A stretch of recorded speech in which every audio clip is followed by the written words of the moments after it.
Okay, here we go. Gosh, this feels wild typing it all out like this. Like screaming to a wall, but maybe someone out there gets it. Anyway, this happened years back when I was Alice, just plain Alice, 19-year-old from Maple Grove, typing letters till my fingers cramped at that dusty newspaper office. I got the job directly out of high school. Everything felt so small. Like those thick nylon curtains Mom insisted on for my bedroom window, to keep prying eyes out. Felt more like a cage. I'd stare out at the street, watching folks go about their dull little lives, and my mind wandered somewhere more exciting. Somewhere men didn't just peer over wire-rimmed glasses at files all day, but actually saw me. Saw stockings held up with a garter belt clung just so when I walked across that linoleum floor. Saw how my pencil skirt rode up maybe an inch, just a tiny forbidden inch, when I bent over the typewriter pretending to fix a paper jam. Those little things, they made my heart race. I swear I never planned for things to get this crazy. But here I am, spilling it all. Who else would listen? Not Dad, who'd probably throw me out on the street for what I was roped into. My job was killing me slowly and I was ready to scream. All I could think about was how my plain white cotton underwear felt first thing, smooth and innocent against my skin, before I had to layer on the wool armor Mom approved of. Then Clara from the typing pool, she started whispering. After work, leaning against my desk, smelling faintly of cigarettes and something muskier. There's a place downtown, Little Dove, she would say, her voice low and knowing. Madame Louise's. Men there, they pay attention. Real attention to people like us. People like us? I wondered what she meant by that. I laughed it off. Clara was just trying to sound breezy in front of us. I'm not a cheap floozy. But her eyes, they had this sly glint, like she saw right through me. Like she knew how my hands shook when Mr. Thompson, our boss, rolled up his sleeves. She kept at me and finally I just caved. Maybe it was staring at that same white cotton underwear, feeling so tired of being good girl Alice. I put on my best pink silk blouse, the one almost sheer as moth wings, paired with my tightest navy pencil skirt. Clara had insisted on lace-trimmed stockings, just above the knees. Men love seeing that line, she winked. My mind was racing as I pulled them up, speculating on what she meant by that too. The club was hidden, tucked away down a grimy alley.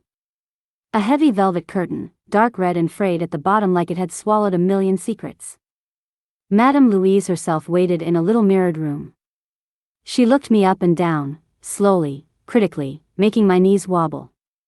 Her eyes lingered on the tops of my stockings. I felt utterly exposed. Inside, it was all dim candlelight and low, thrumming jazz. The air smelled thick with roses, cheap perfume and expensive cologne. Men sat in shadowy closed booths. Runners, dressed in sharp black tuxedos, moved with purpose. Madame Louise just gave a nod and I was approved. One of the runners grabbed my wrist, his grip firm, almost rough, and steered me towards a booth before I could protest. The man inside didn't look up, just scribbled something on a small slip of paper. I was paraded to many of the booths, more papers collected. The runner shuffled through the papers and then dragged me to a booth. Then he pushed me down onto the plush seat with a thud. My skirt rode up higher. The man, still not looking at me, slowly unbuttoned his cufflink. One. Then the other. The silver glinted in the candlelight. Only then did he turn his head. His gaze felt heavy, hot, traveling slowly down my body, lingering on my legs, on the exposed strip of skin above my stockings. His tie was loosened. He was well built, and when I finally looked up at him, I saw a statue of a face, chiseled and knowing, maybe the most attractive man I had seen in years. I swallowed hard and almost yelped. The top button of his crisp white shirt undone, revealing a glimpse of tan throat no man should show in public. His fingers, long and elegant, brushed against my knee, just above the stocking top. The touch was electric, startling. I gasped, a tiny sound lost in the music. His palm slid higher, under the hem of my skirt, rough fingertips grazing the sensitive skin of my inner thigh. It wasn't gentle. It was possessive. My breath hitched.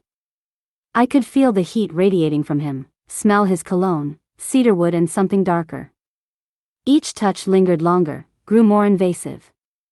His hands slid higher, fingers pressing insistently against the thin cotton of my underwear. I felt dizzy, trapped between the plush velvet and his overwhelming presence. His other hand reached up, fingers tracing the delicate shell of my ear, sending shivers down my spine. I mean, I never thought, it was too much. Too fast. Too real. I couldn't stand it. I ran, or at least that's what I think I did. Stumbled out into the cool night air, heart hammering against my ribs like a trapped bird. But later, much later, on the bus home in the silence, all I could think about was that touch. That look. The forbidden thrill of it. The way his fingers had pressed, the promise in those scribbled notes Clara hadn't warned me about. How could Clara stand it? Did she feel this terrifying pull too? I fell asleep that night thinking about that man's strong jaw and his probing hands. I touched myself and had winding fantasies until morning. The week went by like a flash.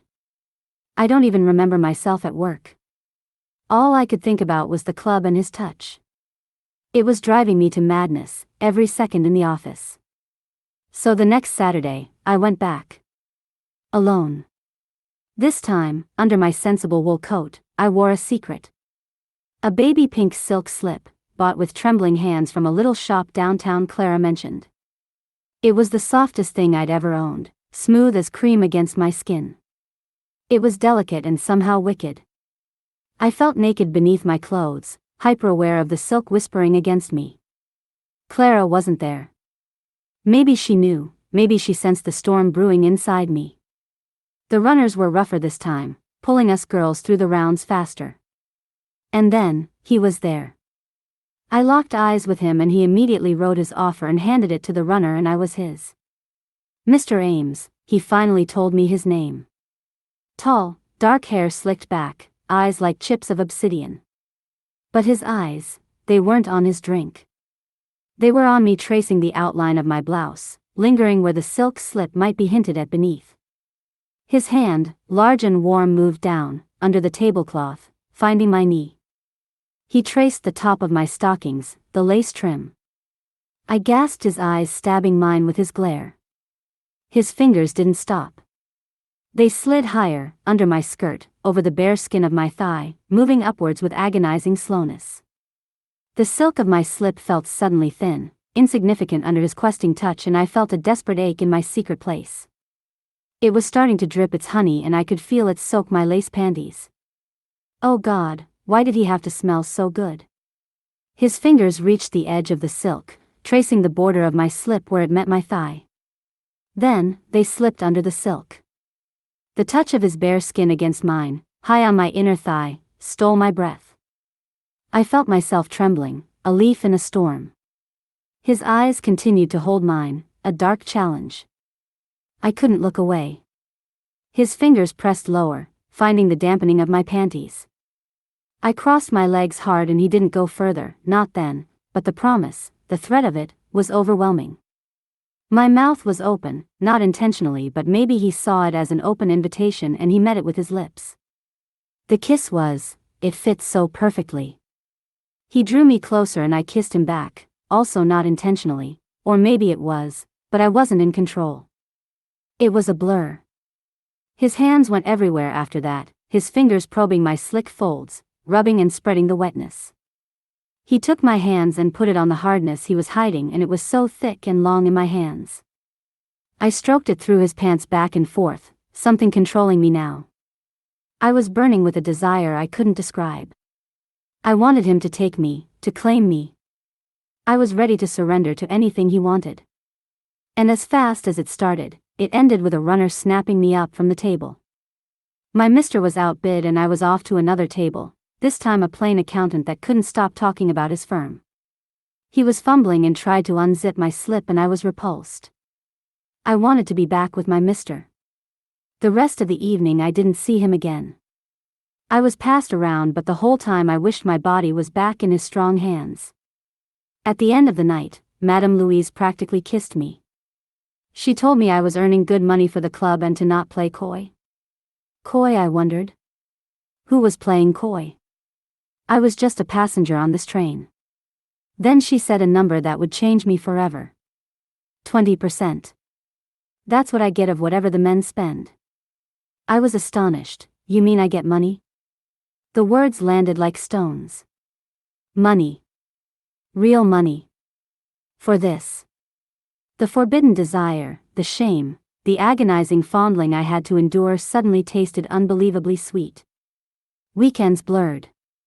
My dresses grew tighter, my stockings bolder, black seamed ones, crimson lace tops. The rituals at Madame Louise's became my secret life. Until one night, the runner shoved me into table 9 again. Him. My heart leapt into my throat. My mister.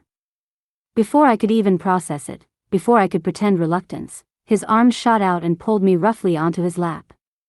I landed with a soft gasp. One arm locked around my waist, holding me firmly against him. I could feel the hard planes of his body, the heat radiating through his suit. His other hand, large and demanding, slid up my leg, pushing my skirt up past my stocking tops, past the lace of my slip, until his warm palm rested high on my bare thigh. His breath was hot against my ear. "You're perfect like this," he whispered. His voice was rough velvet. "Aren't you a trembling little thing?" he whispered. His fingers didn't ask permission. They slid under the hem of my pink silk slip, finding the waistband of my underwear, pale blue cotton today. He hooked a finger under the elastic, pulling it down just an inch, exposing more skin. His thumb traced slow deliberate circles on the newly bared flesh. A part of me, the good girl Alice, wanted to shove him away, to slap that arrogant smirk off his face. But another part, oh God, another part, hot, wet and desperate, surged forward. I arched my back, just slightly, pressing myself harder against his exploring hand, a low moan escaping my lips before I could stop it. His chuckle vibrated against my neck. "That's it," he murmured, his fingers dipping lower, brushing against the dampness gathering beneath the cotton. "No need for coyness now, little dove," was his command as she shifted me to his side next to him. His hardness progressing, and I found myself with my hands rubbing it again. He was caressing breasts and I cocked my head back in ecstasy. It was pure pleasure, and he saw that I was ready for anything. I was. I hated how obvious I made it for him. That's when he let me see it. He unzipped his pants and let out his beast. It was throbbing and massive. I stared at it in awe, and he saw me mesmerized. He calmly stated, "Put it in your mouth." My mouth? I had never done such things, never even dreamed I could do such dirty acts. But for some reason, the good girl Alice was just an observer, the Alice that belonged to him, complied. My mouth wetted and it slipped in.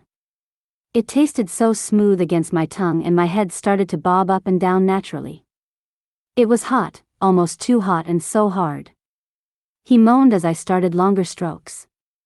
It made me feel so happy, his approving hip thrusts and moans. I wanted more than anything to please him, to have him approve of me. My slit was soaking wet at the thought of this, and suddenly a surge of liquid hit the back of my throat. His hand held my head down on him as he exploded, like an oil rig, into my mouth. The flavor was so strange, yet something I would never forget. He held me down as I coughed and gagged. Shot after shot, he kept giving to me and I kept taking. My mind was spinning, I didn't know what to do, and I thought I was doing it wrong. When he finally relaxed, he took the linens on the table and had me clean my mouth. I had this slick liquid all down my throat and down my neck. For some reason I told him I was sorry, and he just brought my head to his chest and held it tight. It was the most surreal experience of my entire life, even to this day. Then came the card. Slipped into my desk drawer at the newspaper office. How did it get there? It was a simple white card embossed with just 2 gold initials, H.A. On the back was an address and a note, "Meet me tonight 10 p.m. and an office number." And beneath, instructions that sent heat flooding my cheeks, "Wear the pink slip." He remembered. This was my mister. His office downtown was all dark wood and power. I followed the instructions and found a corner office with double wooden doors, brass handles. I knocked and moments later I was inside. The door clicked shut behind me, a final sound. He didn't speak. His hands grabbed my shoulders, spun me around, pinning me hard against the heavy door. His lips crashed down on mine, not asking, taking. His kiss was bruising, demanding, stealing my breath. One hand fisted in my hair, tilting my head back, while the other yanked ruthlessly at my skirt, bunching it up around my waist. The gray sweater I was wearing was already being thrust to my sides. The cool air hit my legs, followed immediately by the heat of his palm sliding up my silk-covered thigh. He found the hem of the baby pink slip and shoved it up impatiently. His fingers, rough and sure, found the waistband of my underwear, white lace, and traced it with his finger. I gasped, the sound swallowed by his kiss. His hand slid back up, now unimpeded, cupping my warming heat so intimately. He pressed hard, his palm grinding against the secret part of me, making me whimper into his mouth. His fingers traced the damp patch forming on me, then dipped up and then beneath the delicate fabric, finding my slick, heated core. It was wet to his touch. He explored me slowly then, with agonizing thoroughness, mapping my most secret places, drawing out gasps and whimpers I didn't recognize as my own. I was getting more wet now, my body telling him I was ready but my mind was still resisting. His fingers probed deeper into me gasping and squealing. I yelled a no, please don't, but he didn't stop. I felt separated from my own body because I didn't know who even said that. It wasn't me because my mind was going places I couldn't come back from. I was gushing in his hands and he could feel it. He broke the kiss and grabbed my wrist and led me to his desk. He threw me down roughly over the front of it head first and my hands felt the old leather over the top. I looked back at him and he looked menacing, a fire in his eyes, like he was going to consume me. Again, that voice that wasn't mine said, no, please no, but he didn't even hear me. He was undoing his belt and what I saw next I will never forget. He took out a cannon of a thing, it was pointing straight up and so thick. I knew what was coming and started whimpering with tears. He threw the hem of my slip over my back and started to pull down my panties. I was completely exposed and vulnerable. He took his thumb and started to stroke my slit up and down, spreading the wetness. I moaned in excitement and I couldn't contain myself. I thought I was going to die. He inserted his thumb deep into me and I shrieked in pain. In and out he was priming his target, smoothing the entrance for his ascent. I was already ascending. He then pulled out his thumb and grabbed my hips so hard. I could feel his tip against my wetness and I knew I was truly lost. I was lost to hell, the old Alice gone. His stiffness pressed hard against me and started to advance. I felt the pain of insertion while I was feeling the pure pleasure of surrender.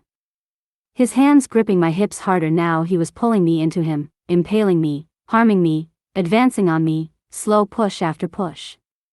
I was still in pain, but I was so wet it was advancing easier now. He retreated and advanced slowly, letting me adjust with each stroke. I was moaning harder now and letting the surrender wash over me. His rhythm advanced, a slow torturing pace, as if I was riding a steel pole. The aching started then as the pain subsided. I could feel the pressure building up inside me as the dizziness built in my head. He drove harder now, relentless, taking what he wanted in silence, only my gasps and moans filling the space between us. My build-up hit a limit and I felt like I was going to pop. I yelled yes or something like that, and he drove deep inside me hitting my limits and I exploded like a top.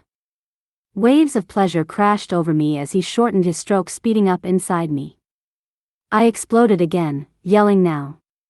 More waves and I started to see white streamers even with my eyes closed. I slumped over but he was still hard inside me and he started again, this time with gusto. His pace quickened and this time the penetrations were so deep, so commanding. I could feel through his hands his demands on my body and soul. He was telling me who I was, his property, to do as he wished. His strokes grew so long that I was screaming with pleasure. I climaxed again. And he sped up his pace again. He grunted, and soon after my climax, he blew up inside me, hitting my ceiling with thud after thud. It was so forceful. My eyes almost popped out of my head, I was so shocked at the sensation. He slowed, with his breathing heavy. He slumped over my back but didn't release me. We stayed like that for over a minute. My mind was racing with thoughts of my submission, his voice, his scent, his complete domination over my body and my soul. I wanted to stay like that forever. The following weeks were a whirlwind. The requests kept coming and I slowly started to sink to the depths of hell. He had me meet him at the Plaza Hotel, in a suite where he met me with another woman, the most beautiful blonde woman I had ever seen. They plied me with champagne, and when I was sufficiently loose, he let her consume me in a way I had never dreamed I would allow. He watched as I serviced her every whim, and she used me as if I were being lent out as a favor. It was humiliating but oh so sweet and sexy. After a little time I think he couldn't hold himself anymore and joined us, and we both took turns being entered by him from behind, he ravaging us, roughly, taking us as the servants we were. Then came the time he forced me to undress in front of his friends at a cigar club downtown. They had brought various sheer lingerie pieces for me to showcase for them, one at a time. It was humiliating and so exciting at the same time. Now I'm here, in his lake villa outside of town. I'm a kept woman, waiting and longing for him to visit. I'm so desperate in need of his touch for most of the week, so when he does appear, I completely surrender to his whims and his domination. I'm on my knees clawing for his approval. I live to see his calm stare after I fully satisfy him with my mouth, his seed sitting at the bottom of my stomach. I have surrendered completely. Do I even know who I am anymore? I guess you could call this confession an accident, really. Who knew typing letters all day, dreaming of something more, would lead here?